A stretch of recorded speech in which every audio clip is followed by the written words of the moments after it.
High, hello and welcome. আশা করি সবাই ভালো আছো। ফিজিক্স ফর ইউয়ে আবার তোমাদের সবাইকে স্বাগত। আমরা অল্টারনেটিং কারেন্টের 4 নম্বর লেকচার নিয়ে এসেছি। এটা একদম 3 নম্বর লেকচারের সাথে ফুললি রিলেটেড। কেউ 3 নম্বর লেকচার না দেখে থাকলে, আরএলসির বেসিক কনসেপ্ট না হয়ে থাকলে এটা কিচ্ছু বুঝতে পারবে না। তো কেউ যদি এটা মানে 3 নম্বর স্কিপ করে 4 নম্বরটা দেখো, অবশ্যই তাদের বলবো আগে 3 নম্বরটা দেখো, তারপরে এটা দেখবে। ঠিক আছে? আজকে আমরা রেজোনেন্স বলে একটা কনসেপ্ট আছে আমাদের এসির, খুব ইম্পর্টেন্ট কনসেপ্ট, খুবই এক্সামের জন্য খুব ইম্পর্টেন্ট। প্রচুর ফর্মুলা আছে, তার ডেরিভেশন আছে, এর করেসপন্ডিং প্রবলেম আসে পরীক্ষাতে। আমরা প্রবলেমগুলো পরে করব, আমরা আগে থিওরিগুলো একটু তৈরি করে নিই। তো সেই রেজোনেন্স আমরা আজকে পড়বো, কেমন? চলো কথা না বাড়িয়ে শুরু করা যাক।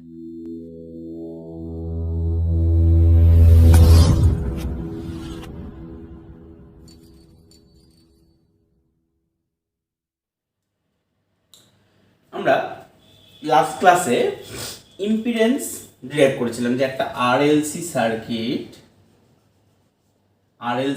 সিরিজ সার্কিট বলছি আমরা, হ্যাঁ, আরএলসি সিরিজ সার্কিট। সেই সিরিজ সার্কিটে আমরা এরকমভাবে এসি সাপ্লাই যখন দিচ্ছিলাম, তো এই পুরো সার্কিটের যে ওহমিক ভ্যালু হচ্ছিল সেটাকে আমরা ইম্পিডেন্স বলছিলাম। সেই ইম্পিডেন্সটা কত হচ্ছিল? ইম্পিডেন্সটা হচ্ছিল রেজিস্ট্যান্স আর রিঅ্যাকট্যান্সের সামেশন, ভেক্টর সামেশন বলতে পারি আমরা।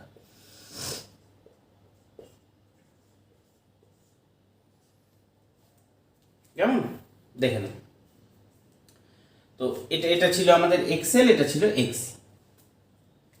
দেখো এই এই যে এইখানে যে টার্মটা আছে, এই টার্মটা আছে, দেখো এটা এক্সএল ওমেগা এল মাইনাস 1/ওমেগা সি। ওমেগাটা হচ্ছে আমাদের ফ্রিকোয়েন্সি, যেটা এফ হয় সার্কিটের ফ্রিকোয়েন্সি, সাপ্লাই যে ফ্রিকোয়েন্সি আছে, যেটা হার্টজে দেওয়া থাকে, সেটা 2πf বসালে ওটা হয়ে যাবে। এবার আমরা এই এক্সএল আর এক্সিকে যদি একটু প্লট করার চেষ্টা করি, রেজোনেন্স কি পরে বলছি, আগে এই জিনিসগুলো একটু ক্লিয়ার করে দিই তোমাদের। যদি আমরা এক্সএলকে প্লট করি with respect to frequency, omega লিখতে পারি, আমি এফও লিখতে পারি, যেটা লিখবে সেটাই ঠিক। তাহলে দেখো ফ্রিকোয়েন্সি যখন 0 হবে, এক্সএল 0 হবে, ফ্রিকোয়েন্সি বাড়বে, ওমেগাটাও বাড়বে, তাই তো?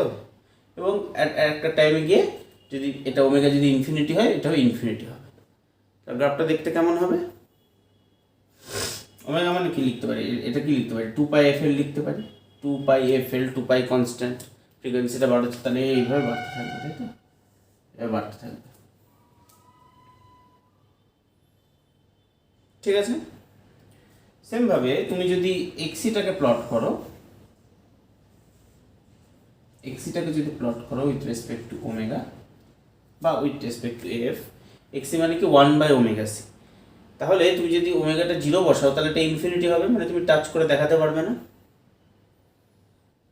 তাই কি না? দেখাতে পারবে না। আর আর যদি ওমেগাটা ইনফিনিটি হয়, তাহলে এটা গিয়ে 0-তে টাচ করবে। তাহলে গ্রাফটা দেখতে কেমন হবে? গ্রাফটা দেখতে এরকম হবে, তাই তো?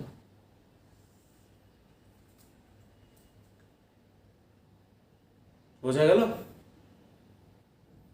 এবার আমি যদি দুটোকে এক জায়গাতে প্লট করি, তাহলে মানে এটা এরকম আসবে, এক্সের গ্রাফটা এরকম আসবে। আমি এটা টাচ করলাম না কেন? যেহেতু এটা ইনফিনিটি, সেই জন্য আমি টাচ করলাম না, জাস্ট বোঝানোর জন্য বোঝাচ্ছি, হ্যাঁ। তো এরকম একটা পয়েন্ট পাবো আমরা, যে পয়েন্টে এক্সএল ইকুয়াল টু এক্সি হয়ে যাবে, মানে ওমেগা এল ইকুয়াল টু 1/ওমেগা C, omega L equal to 1/ওমেগা সি হয়ে যাবে। সেই মোমেন্টে কী হবে? এই টার্মটা 0 হয়ে যাবে, তাই না? বোঝো ভালো করে কি বললাম? বোঝা গেল তো? ফ্রিকোয়েন্সিটা তুমি আস্তে আস্তে বাড়াচ্ছ, সাপ্লাই ফ্রিকোয়েন্সিটা 2 হার্জ, 3 হার্জ, 4 হার্জ করে। তো ফ্রিকোয়েন্সি বাড়ানো মানে ওমেগা এলটা আস্তে আস্তে বাড়ছে, আর ওমেগা 1/ওমেগা সিটা কমছে। কোথা থেকে কমছে? ইনিশিয়াল ওমেগা সি কত? এক্সি কত? এক্সি মানে ক্যাপাসিটিভ রিঅ্যাক্টেন্স কত? ইনফিনিটি থেকে নামছে, আর এ 0 থেকে বাড়তে বাড়তে একটা পয়েন্টকে মিট করবে। সেই পয়েন্টটাকেই আমরা রেজোনেন্স বলি। কী হয় এই সময়টায়? দেখো এই সার্কিটের যে কারেন্টটা আছে আই ইকুয়াল টু, আমি যদি সাপ্লাই ভোল্টেজ ভি দিই, তো V/Z লিখতে পারি আমরা। আর V/R লিখবো না শুধু, এখন ফর্মুলাটা I ইকুয়াল টু V/Z হয়ে গেছে। কেন? তারপর পুরো ওহমিক ভ্যালু এই সার্কিটে সেটা হচ্ছে Z, নট R। কেমন? তো দেখো এই ভ্যালুটা কখন ম্যাক্সিমাম হবে, আইটা কখন ম্যাক্সিমাম হবে, যখন জেডটা মিনিমাম হবে। যখন জেডটা মিনিমাম হবে, জেড মিনিমাম কখন হবে, যখন এই টার্মটা জিরো হয়ে যাবে, অর্থাৎ জেড ইকুয়াল টু আর হবে। তাহলে কোথাও যদি বলা থাকে এরকম ম্যাক্সিমাম হবে, আই ম্যাক্সিমামটা কখন হবে, যখন এটা ভি বাই আর আমরা লিখবো তখন ম্যাক্সিমাম হবে। এই কন্ডিশনটাকে আমরা রেজোন্যান্ট কন্ডিশন বলি। মানে এক্সেল এক্সি মারামারি করে জিরো হয়ে গেল, current equal to V by R হলো। দেখো দেখো দেখো যে আমাদের যে হরটা আছে, যে ডিনোমিনেটরটা আছে, সেটার ভ্যালু সব থেকে কম। দেখো কখন এই যে এই টার্মটা জিরো হয়ে গেছে তখন। আর তো কারোর উপর ডিপেন্ড করে না, আর তো ফ্রিকোয়েন্সির উপর ডিপেন্ড করে। আমি সব কিছু ফ্রিকোয়েন্সির সাথে বলছি। ফ্রিকোয়েন্সিটাকে চেঞ্জ করে করে আমরা একটা জায়গায় টিউন করলাম, যেখানে পুরো সার্কিটটা পিওর রেজিস্টিভ সার্কিট হয়ে গেল। আগের দিন যে আমরা ফেজার ডায়াগ্রাম ড্র করেছিলাম, ওতে দেখিয়েছিলাম ওপর দিকে ভিএল, নিচের দিকে ভিসি, ভিএল ভিসি মারামারি করে গেল, দুটো সমান হলে জিরো হয়ে যাবে, সেটাই করলাম। ঠিক আছে, তো এবার আমরা কন্ডিশন করবো। হ্যাঁ, কন্ডিশন ফর রেজোন্যান্ট কন্ডিশনটা কি? রেজোন্যান্ট কন্ডিশন ওখানে আমরা লিখেছি যে omega L equal to 1 by omega C, মানে ওমেগা স্কোয়ার ইকুয়াল টু হচ্ছে 1 বাই এল সি। আমরা বের করছি রেজোন্যান্ট ফ্রিকোয়েন্সি, কোন ফ্রিকোয়েন্সিতে, কোন পার্টিকুলার ফ্রিকোয়েন্সিতে, যে এটা কোন ওমেগাতে আর কোন এফ এ এটা দুজন একসাথে মিট করছে, সেই ভ্যালুটা বের করবো। ওমেগা ইকুয়াল টু কত হলো, 1 by root under L C. যদি এমনি ফ্রিকোয়েন্সি বের করতে বলে, নট অ্যাঙ্গুলার ফ্রিকোয়েন্সি, তাহলে ওমেগা মানে 2 পাই এফ, তাহলে এটা হয়ে যাবে 2 pi root under L C. তাহলে যে কোনো সার্কিটের আরএলসির ভ্যালু দেওয়া থাকলে আমরা এই ফর্মুলায় ফেললেই আমরা রেজোন্যান্ট ফ্রিকোয়েন্সি পেয়ে যাব। হার্টজে দেওয়া থাকলে এটা হবে আমাদের resonant frequency, 1 by 2 pi root under L C. কঠিন আছে কিছু? নোট ডাউন করো সবাই। এবার দেখো, আমরা যদি এবার প্লট করার চেষ্টা করি, কাকে প্লট করব আমরা, কারেন্টকে যদি প্লট করার চেষ্টা করি উইথ রেসপেক্ট টু ফ্রিকোয়েন্সি, যদি আমরা কারেন্টকে প্লট, আচ্ছা ওমেগা লিখছি, with respect to angular frequency যদি আমরা প্লট করি, তাহলে দেখো ভালো করে বুঝবো আমরা। হ্যাঁ, আমাদের ফর্মুলা কি আছে, I equal to V by Z. আমি এটা একটু বড় ভেঙে লিখছি, I equal to V by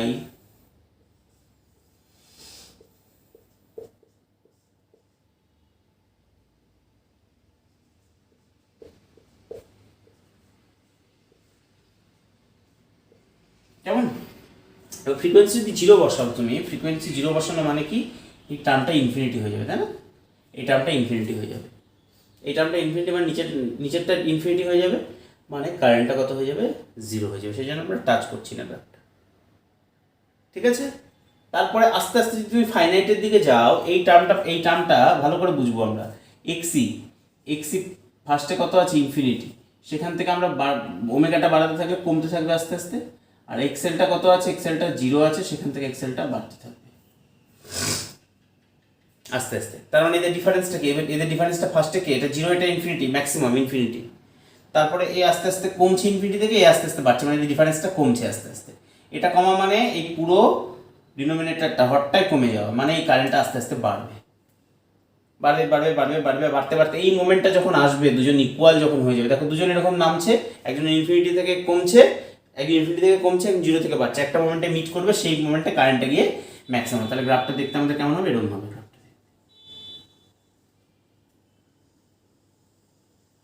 এরকম হবে গ্রাফটা দেখতে। এটা হচ্ছে আমাদের সেই কন্ডিশনটা যেখানে এটাকে আমরা ওমেগা নট দিয়ে রিপ্রেজেন্ট করছি, কেউ ওমেগা আর দিয়েও রিপ্রেজেন্ট করে, রেজোন্যান্ট ফ্রিকোয়েন্সি।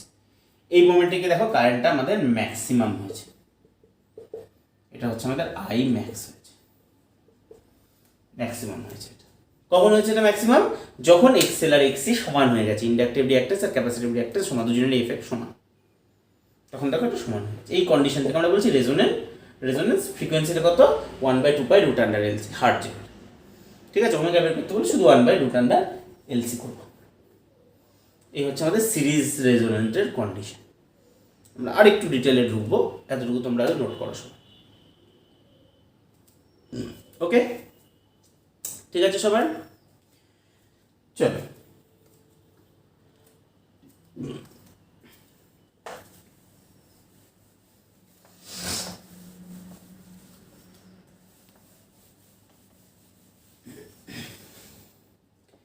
দেখো এখানে দুটো কেস পাবো আমরা, সেই কেসটা একটু স্টাডি করতে হবে আমাদের। এই কেসটা আর সেমভাবে এখানে এই কেসটা।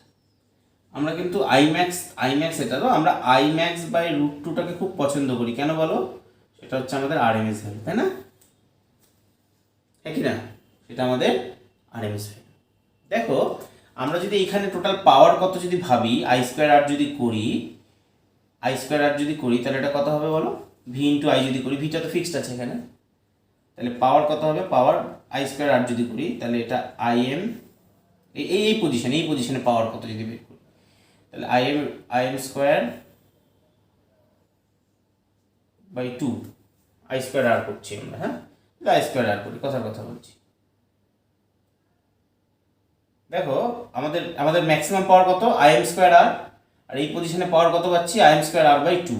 তাহলে এই পয়েন্ট দুটোকে আমরা বলি, এই পয়েন্টগুলোকে বলি আমরা, এটা ω1 লিখছি, এটা ω2 বলছি, এই ω1 আর ω2 এগুলোকে বলি আমরা হাফ পাওয়ার ফ্রিকোয়েন্সি। হাফ পাওয়ার ফ্রিকোয়েন্সি মানে এখানে পাওয়ারটা অর্ধেক হয়ে যায় এই পজিশনে, IM/√2 যেখানে হচ্ছে। দুটো কেস, দু জায়গায় হবে পাওয়ারটা হাফ। এখানটা ম্যাক্সিমাম পাওয়ার হচ্ছে এই জায়গাটা I²R করলে, আর এই জায়গাটা দেখো কত হচ্ছে? হাফ হচ্ছে, এই দুটোকে। এই জন্য এই দুটোকে বলি আমরা হাফ পাওয়ার ফ্রিকোয়েন্সি। এবার দেখো আমরা আমাদের তো এত কিছু লাগবে না এই মোমেন্টে, পরে যেগুলো বলছি আমি ওই জন্য অতটা ডিটেল ঢুকবো না, কিন্তু এগুলো খুব ইম্পর্টেন্ট আমাদের। বিভিন্ন সিগন্যাল, তুমি যদি বলো রেডিও সিগন্যাল বা অন্য সিগন্যালে, খুব ইম্পর্টেন্ট আমাদের এই গ্রাফটা, ঠিক আছে? তো সেগুলো তোমরা ভবিষ্যতে যদি পড়ো এইসব নিয়ে সেগুলো শিখে যাবে। আপাতত আমাদের যেটুকু দরকার আমি সেটুকুই বলছি। তো এই যে এই দুটো যে গ্যাপ, এই দুটো গ্যাপকে আমরা, এই দুটো ফ্রিকোয়েন্সির যে ডিফারেন্স, এইটাকে আমরা বলি ব্যান্ডউইথ বলি। কি বলি? ব্যান্ডউইথ। বাংলায় বলে একে পটিপ্রস্থ, ঠিক আছে? এটাকে বলে আমরা ব্যান্ডউইথ। তাহলে ব্যান্ডউইথ কি? ব্যান্ডউইথ হচ্ছে দুটো ফ্রিকোয়েন্সি, মানে ধরো এটা 10 হার্জ, এটা ধরো 10 হার্জ, এটা 20 হার্জ, 30 হার্জ। তাহলে এই 20 হার্জ হচ্ছে এদের মাঝখানের গ্যাপ, এটাকে আমরা বলবো ব্যান্ডউইথ। ওকে, মানে যেখানে ফ্রিকোয়েন্সিটা হাফ হচ্ছে, দুটো কেসে হাফ হচ্ছে, মাঝখানে ম্যাক্সিমাম, এই দুটো কেসে হাফ, এদের মাঝখানে ভ্যালুটা মাঝখানে কারেন্টের ভ্যালুটা কত হচ্ছে?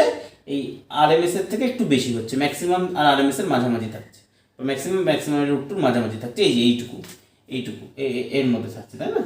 তুমি যদি সার্কিটটাকে এই ফ্রিকোয়েন্সির মধ্যে চালাও তাহলে তোমার এই পাওয়ারটা দেখো, কারেন্টটা দেখো একটা ভালো কারেন্ট, এখানে চাইলে দেখো কারেন্টটা অনেক কমে যাবে, এখানে চাইলেও কারেন্টটা কমে যাবে। সেই জন্য আমরা এইটুকুর মধ্যে অপারেট করি, এটাকে আমরা ব্যান্ডউইথ বলছি।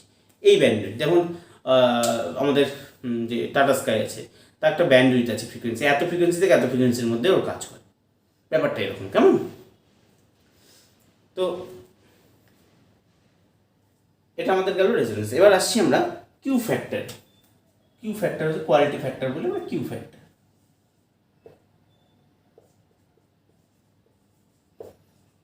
এখান থেকে শার্পনেসও বের করবো। কিউ ফ্যাক্টরকে অনেকভাবে ডিফাইন করা হয়। তো তার মধ্যে যেটা আমরা গ্রহণ করেছি সেটা হচ্ছে Q factor Q equal to হচ্ছে resonant frequency divided by bandwidth. এটাকে ব্যান্ডউইথ বলছি আমরা, হ্যাঁ, ডেল ওমেগা বলছি। কোনো বই এইটুকুকে ডেল ওমেগা নিয়ে এটাকে 2 ডেল ওমেগা লিখেছে, তো ভয় পেয়ে যাবো না দেখে, স্যার এখন 2 ডেল ওমেগা আছে, আমরা স্যার ডেল ওমেগা লিখেছি। এইটুকুকে অনেকে ডেল ওমেগা দিয়ে এটাকে 2 ডেল ওমেগা লিখে, আলাদা কিছু নয়। এটা হচ্ছে আমাদের ব্যান্ডউইথের ফর্মুলা। এর কোয়ালিটি ফ্যাক্টর কি বলে? কোয়ালিটি ফ্যাক্টর বলে আমাদের, দেখো এটা যত বড় হবে কোয়ালিটি ফ্যাক্টরটা কমবে। তার মানে যদি আমাদের গ্রাফটা এরকম হয়,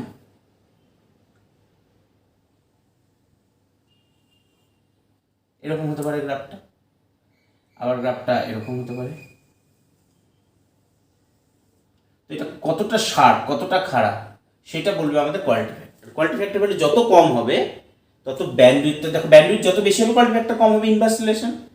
মানে এটা দেখো ব্যান্ডউইথটা অনেক কম, দেখো ব্যান্ডউইথটা কম অনেক, মানে শার্পনেস বেশি, তীক্ষ্ণতা, শার্পনেসও জিজ্ঞেস করা হয় এক্সামে। তারপর কোয়ালিটি ফ্যাক্টরটা মনে রাখবো, ঠিক আছে? কিউ ফ্যাক্টর কি? তাহলে কিউ ফ্যাক্টর হলো রেজোন্যান্ট ফ্রিকোয়েন্সি ডিভাইডেড বাই ওদের মধ্যে যে ব্যান্ডউইথটা আছে সেটা। ওকে, তো এটাকে আমরা আরএলসির টার্মে ডিরাইভ করবো, এটাকে আরএলসির টার্মে ডিরাইভ করবো। এই জিনিসটা বুঝতে পেরেছি। এটার হচ্ছে কিউটা, এটা Q1 যদি মনে করি, এটা Q2 যদি মনে করি, এটা যদি Q3 মনে করি, তাহলে Q3 greater than Q2 greater than Q1। ঠিক আছে, দেখো ব্যান্ডউইথ সবচেয়ে কম, এর ব্যান্ডউইথটা দেখো সবচেয়ে কম, তাহলে সরি উল্টো কি লিখলাম, Q3 গ্রেটার দেন, ব্যান্ডউইথ যার সবচেয়ে বেশি হবে, ব্যান্ডউইথ কার বেশি সবচেয়ে, এটা, তাই তো, তাহলে এর কোয়ালিটি ফ্যাক্টর সবচেয়ে কম হবে। হ্যাঁ,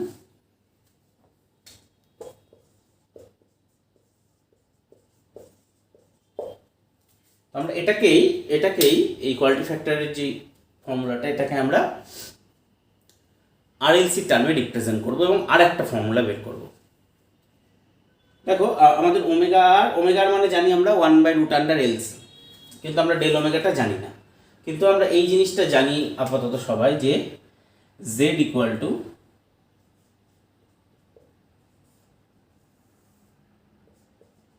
r² প্লাস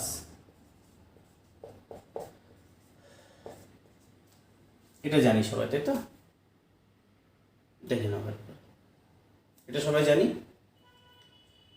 আচ্ছা, একটা জিনিস দেখো, আমরা যদি এই এখানে দেখো এটা আর দুটো তো একই কেস, দুটোর সময় একই, এই জিনিসটা একই, হ্যাঁ কি না?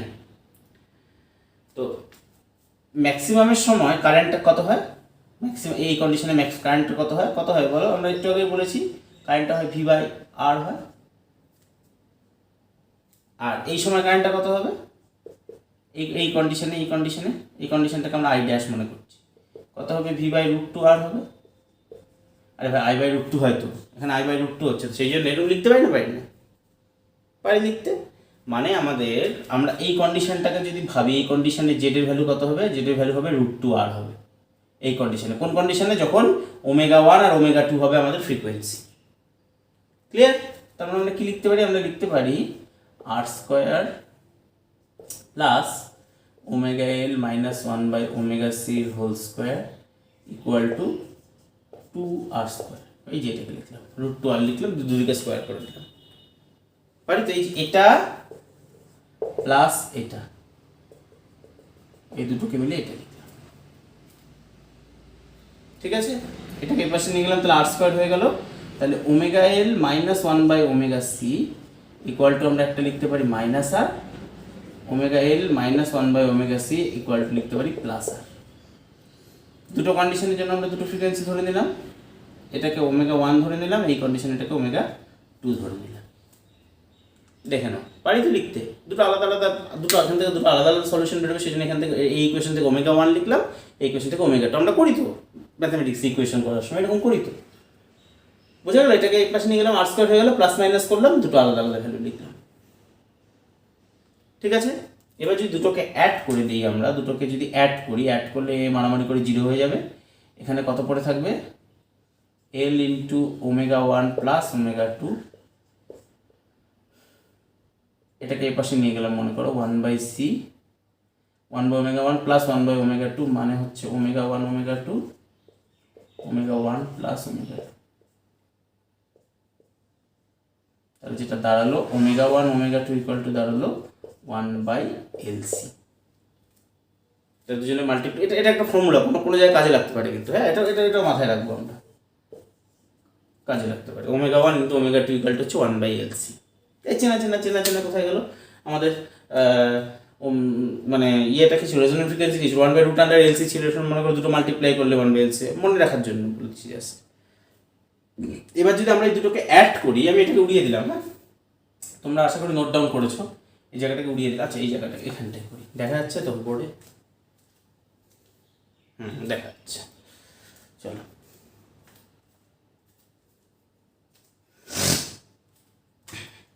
এবারে আমরা যদি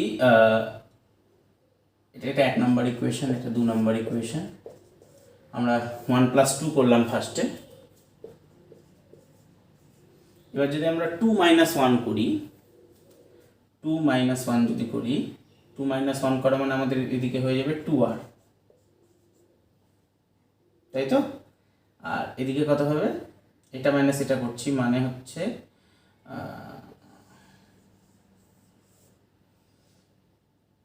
এটা মাইনাস এটা করছি, তাহলে এল কমন নিলে ওমেগা 2 মাইনাস ওমেগা 1,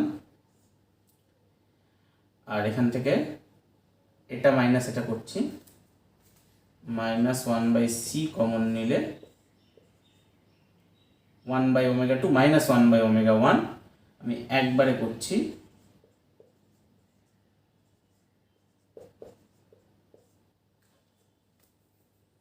ওকে, দেখে নাও। আচ্ছা, ওমেগা 1 ওমেগা 2 ভ্যালু আমরা জানি, যে এক্ষুনি বের করলাম 1/LC, তার এটা 1/LC পুট করলে 1/LC পুট করলে সিসি কেটে যাবে, এখানে এল পড়ে থাকবে, তাহলে ওমেগা 2 মাইনাস ওমেগা 1 হবে, এখানে এল পড়ে থাকবে, এখানেও এল পড়ে থাকবে, মানে এল প্লাস এল হয়ে যাবে 2L হয়ে যাবে। Omega 2 minus omega 1 equal to হবে 12/2R, মানে R/L হবে। ওমেগা 2 মাইনাস ওমেগা 1 মানেই এইটা, ওমেগা মানে কি 1/√LC, আর ডেল ওমেগা মানে ওমেগা 2 মাইনাস ওমেগা 1, তাহলে ওমেগা 2 মাইনাস ওমেগা 1 মানে R/L, তাহলে কত হবে বলো? 1/8টা বাইরে চলে আসলো, এল কেটে গেলে রুট এল পড়ে থাকবে, তাহলে √L/c। তাহলে কিউ এর ফর্মুলা কি আমাদের দাঁড়ালো? কিউ এর formula Q equal to 1/r√L/c। Sharpness ঠিক এর উল্টোটা হবে। হ্যাঁ, ব্যান্ডউইথ, এটা ব্যান্ডউইথের ফর্মুলা, সবাই নোট ডাউন মারো। ব্যান্ডউইথের ফর্মুলা, ব্যান্ডউইথ জিজ্ঞেস করলে আমরা ইকুয়াল টু R/L বলে দেবো। ওকে, দেখো কঠিন আছে কিছু? একদম সিম্পল, ঠিক আছে। তো এই ব্যান্ডউইথকে আর একটা ভাবে ডিফাইন করা যায়, যে ব্যান্ডউইথ নয়, কিউ ফ্যাক্টর ইকুয়াল টু, যেটা আরেকটা ডিফাইন করা যায় সেটা হচ্ছে voltage drop across L or C, inductor or capacitor, voltage drop across register. Sir কি করে হবে? ভোল্টেজ ড্রপ অ্যাক্রস ইন্ডাক্টর কত হবে? I × XL হবে, আর ভোল্টেজ ড্রপ অ্যাক্রস রেজিস্ট্যান্স কত হবে? I × R হবে। আমি শুধু আগে XL ধরে করছি, I কেটে যাবে, XL মানে কি ওমেগা L/R।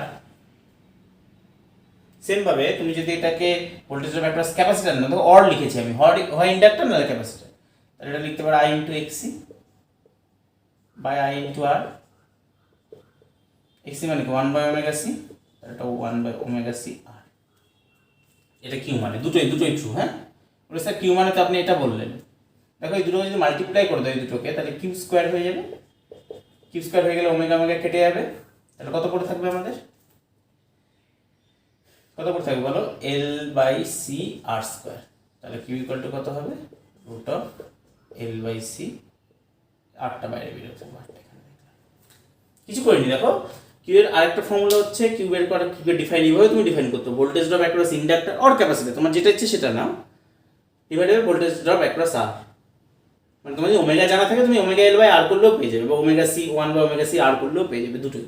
আমি দুটো আলাদা আলাদা করে বের করলাম। হ্যাঁ, এটা অর এটা আর কি, এটা অর এটা লিখি। হ্যাঁ, এটা অর এটা একই। এবার কিউ ইকুয়াল টু এটা, আবার কিউ ইকুয়াল টু এটা, তাহলে দুটোকে মাল্টিপ্লাই করে দিলাম, তাহলে কিউ স্কয়ার ইকুয়াল টু এটা হলো, তাহলে কিউ ইকুয়াল টু এটা। ওকে, দেখে নাও ভালো করে, কোনো সমস্যা থাকলে কমেন্ট করবে। এই আমাদের ডেরিভেশন ফর্মুলাগুলো একদম মাথায় ঢুকিয়ে নাও, ডেরিভেশন করো, তাহলে কনসেপ্টগুলো ক্লিয়ার হবে কী করে আসলো। আমরা এর করেসপন্ডিং প্রবলেম করবো, আর একটা দুটো লেকচার পরে আমরা শুধু প্রবলেম করবো তখন ইসি। ঠিক আছে, ওকে, চলো সবাই ভালো করে পড়াশোনা করো, ভালো থেকো।